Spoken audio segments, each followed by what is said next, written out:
Atención emprendedor, potencia tu negocio con préstamos con garantía hipotecaria de rebajatuscuentas.com y págalo hasta en 10 años. Continuamos en Todo se sabe, estamos con José Chevasco, ex oficial mayor del Congreso. ¿Cómo está, José? Muy buenas noches, gracias por acompañarnos. Gracias también. A ver, basado en toda la expertise que tiene sobre cómo es el proceso una vez que un gobierno pide facultades. Sabemos que cuando un gobierno pide facultades legislativas para un determinado tema es porque reconoce que hay que tomar acciones y medidas extraordinarias, importantes y urgentes que no deberían pasar por el trámite del Parlamento, que es un poco más largo en realidad. ¿Estamos en ese contexto, te parece? Sí, sí. Además, mira, para la audiencia, durante los años, desde 1980 hasta Ollantumala, el Congreso otorgó 102 leyes de facultades legislativas al gobierno. 102 leyes, que originaron una serie de decretos legislativos. Pero tenemos que romper con la tradición de enviar un proyecto para que el Congreso lo estudie, etcétera, etcétera. Porque el Congreso a veces se siente que no tiene participación en el decreto legislativo que se va a emitir luego. Pero existen fórmulas, digamos, mixtas. Recuerdo que en época bicameral, por ejemplo, para poder sacar también un paquete de medidas de carácter económico por parte del gobierno mediante una delegación de facultades legislativas, se crea una comisión mixta entre el gobierno y el poder legislativo. De tal manera que las propuestas de resolución legislativa que iba a emitir luego el Poder Ejecutivo eran previamente consensuadas, coordinadas. De manera que no era un enfrentamiento, digamos, entre poderes, yo te pido y dame la facultad, sino que era una propuesta de política consensuada, coordinada, para que el decreto legislativo que vaya a emitirse cuente ya con un aval del Congreso. Y así se trabajó. Y uno podría decir, a ver, me pongo en el supuesto de este proyecto que es muy polémico, ¿no? La de crear una policía del orden y seguridad. Hemos escuchado al congresista y a otros congresistas señalar que, oye, esto es una locura. Pero si esto se hubiese trabajado de manera consensuada, a ver, probablemente con los voceros de cada bancada o con un vocero específico, que el que más sabe de seguridad ciudadana de cada bancada, quizás se hubiese podido llegar a un consenso. Y están aún a tiempo, porque aún el proyecto de ley, si bien ha sido presentado, también sabemos que aún no han sido instaladas las comisiones de trabajo, donde se encuentra la relacionada a la defensa y al orden interno. Entonces, aún es posible ese tipo de trabajos coordinados y consensuados. Porque tampoco hay que perder de vista, Omar, de que el Congreso tiene que revisar, luego que se emita el decreto legislativo, si es que el decreto legislativo fue dado dentro del marco de la ley de facultades. Pero el Congreso, el año pasado, la legislatura pasada, tuvo a bien formar dentro de la Comisión de Constitución una subcomisión de control de los decretos legislativos, decretos de urgencia emitidos por el gobierno, de manera que esta subcomisión revisa si el decreto legislativo, en este caso, está dentro del marco de la ley autoritativa. Entonces, hay varios mecanismos. Primero, el poder coordinar entre el Poder Ejecutivo y el Congreso en una comisión mixta o en la propia Comisión de Defensa y Orden Interno, las propuestas de delegación de facultades, que incluye la propuesta de delegación de facultades, y luego de la emisión del decreto legislativo, una revisión por parte del Congreso en esta subcomisión de control político que se ha creado dentro de la Comisión de Constitución. Ahora, las medidas que está solicitando el Ejecutivo son lo suficientemente urgentes para que, digamos, se salten el proceso en el Parlamento y sean emitidas por decreto legislativo, o son medidas que, oye, estamos hablando de crear una nueva categoría dentro de la propia policía, es decir, modificar la estructura de una institución tan importante como la Policía Nacional del Perú, que esto tendría pues que pasar por un consenso mayor, y sabemos que el consenso mayor es el Parlamento. Correcto. Por eso es que yo que tiene que haber, que estimado Omar, una estrategia de coordinación permanente. Sabemos que la seguridad ciudadana forma parte de la número uno de las demandas sociales. Vemos muertos a cada rato y creo que la primacía de la realidad está también, y tenemos que tomarla en cuenta para tomar la decisión política. O sea, merecemos, la ciudadanía se puede dar el tiempo necesario para un gran debate. Creo que eso hay que evaluarlo en cuanto al beneficio social de la ley y el costo social de no tener esa ley. ¿Y crees que desde el Parlamento, porque claro, acá el gobierno de Dina Boluarte en su primer mensaje a la Nación, entendemos que más allá de las críticas al discurso, que puede haber sido muy extenso, trata de pisar de alguna manera con este tema, ¿no? El tema de nos interesa luchar contra la inseguridad, pero no voltea al legislativo y se pregunta, ¿qué se está haciendo? ¿Qué se está planteando? ¿Qué alternativas o leyes se están ofreciendo desde el Parlamento para esto mismo?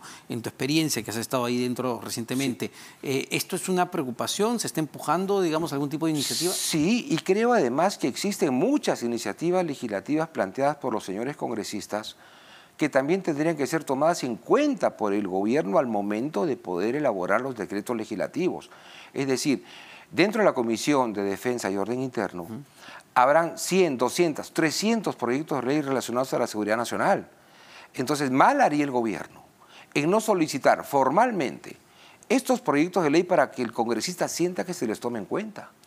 Porque ante una demanda ciudadana como que es la inseguridad ciudadana, que el congresista no sienta que se lo tome en cuenta en sus iniciativas, también puede generar un clima de animadversión.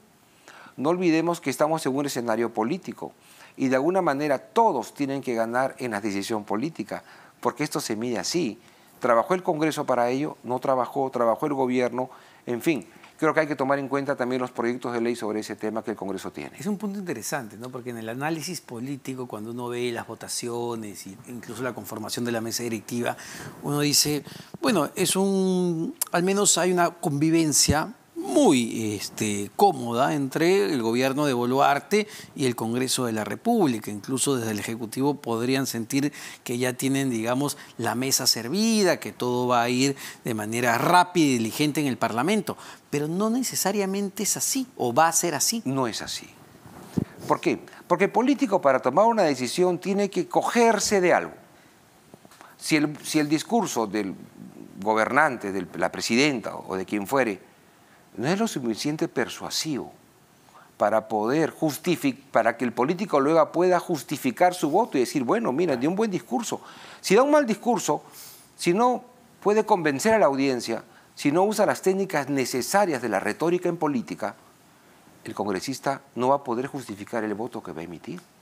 Entonces, es conveniente que los actores que van al Parlamento para ser interpelados, para informar al Congreso, lo que fueren, usen todas las herramientas estratégicas que la comunicación política amerita, porque lo que está haciendo es tratar de convencer a personas. Y esas personas que son políticos tienen que saber justificar, de alguna medida, el voto que van a realizar. Y en mucha medida tiene que ver necesariamente de cuál es el arte de la comunicación del político, del convencimiento, de usar los silencios, los tiempos, la tonalidad de voz, para poder así cautivar a su audiencia, que son los congresistas. Y en ese sentido, José, digamos, ¿cómo crees o cómo percibes en todo caso que el Congreso tomó el mensaje de la presidenta? Claro, una cosa es cómo la población o quienes escuchamos, porque no toda la población escucha el mensaje, correcto, quienes escuchamos percibimos el mensaje, pero es importante saber cómo los congresistas percibieron el mensaje y las propuestas lanzadas en el mensaje. Claro, porque mira, aquí hay varias etapas. Primero, el discurso, el mensaje al Congreso. Segundo, reparte el Poder Ejecutivo el texto del mensaje, sí, de manera que el congresista ya tiene dos fuentes de información para que ese mensaje penetre, el oído y la lectura. Pero luego viene una tercera etapa, que es en la que los miembros del Poder Ejecutivo tienen que salir a los medios nuevamente a repetir el mensaje dado en el Congreso para que la población pueda internalizar lo que la Presidenta de la República dio el 28 de julio. Entonces, si el gobierno, con sus locutores, ministros, funcionarios, etcétera, logra realmente transmitir bien el mensaje, lo que va a hacer es refrendar lo que la Presidenta dijo y el político va a tener una herramienta más para poder dar su opinión, en este caso, a favor de lo que la Presidenta dijo. A ver cómo es tomado esto también dentro del Congreso, porque, José, hay que recordar, hay un bloque magisterial que justamente era el bloque que impulsaba, o son miembros justamente del FENATE Perú. Así es, yo hoy presido la comisión, van a presidir la Comisión de Trabajo, del bloque magisterial, y Perú Bicentenario, que también es una fragmentación de lo que fue Perú Libre, va a presidir la Comisión de Educación. Habría que ver cómo van a reaccionar ellos ante esta decisión del señor ministro. entiendo que va a ser un año, o al menos problemático, para el ministro de Trabajo y de Educación. Y de educación. ¿No? A ver, y ahí, claro, lo que decíamos hace un momento, uno decía, no necesariamente la convivencia es, claro, parece que hay un mejor ánimo en la relación entre gobierno de Dina Boluarte y Parlamento, pero claramente dos comisiones claves no van a hacerle la vida fácil al Ejecutivo. Así es, por eso que ante ello hay que terciar. Y la técnica de comunicación implica, si no puedo tener yo a los miembros del Congreso, debo buscar el apoyo de la opinión pública, para que la opinión pública presione al Congreso. Por eso que la política, los puntos en política no se unen por la recta, se unen por la curva. ¿Y te parece que lo está haciendo el Ejecutivo? Yo creo que le faltan mayores operadores en materia de comunicación. Porque a veces tiene la sensación que se está confiando en el Parlamento y en los puentes que han ya lanzado. Pero en política, tú sabes, la política es totalmente dinámica. Este dinamismo puede moverse en algún momento por diversos tipos de factores. Entonces lo que hay que hacer es mantener permanentemente ese statu quo entre Congreso y Gobierno, pero también el Gobierno lo que tiene que hacer es tener buenos comunicadores para que la opinión pública vaya también entendiendo y el mensaje vaya penetrando y tener cierto apoyo de la gente. Y en esa comunicación, volviendo al tema de seguridad ciudadana, pareciera que no han sabido comunicar de la mejor manera una reforma tan importante como la de crear un nuevo orden dentro de la policía, porque la reacción cuando uno ve mayoritaria no es positiva. Claro, porque los actores son los mismos. Tú ves las mismas caras explicando el mismo tema y la gente se cansa de ello y en algún momento pierde la credibilidad. Por eso que en otras instancias gubernativas de otros países, lo que se busca es a personas, grupos pequeños, para explicarles el mensaje. Y estos grupos pequeños generalmente están relacionados a ser líderes de opinión. Entonces, si tú convences al líder de opinión, puedes hacer que este líder de opinión repita bien y construya un buen mensaje. Y tampoco hay que descuidar los interlocutores en redes sociales, en Internet, porque hay un segmento de juventud que consume más Internet que televisión.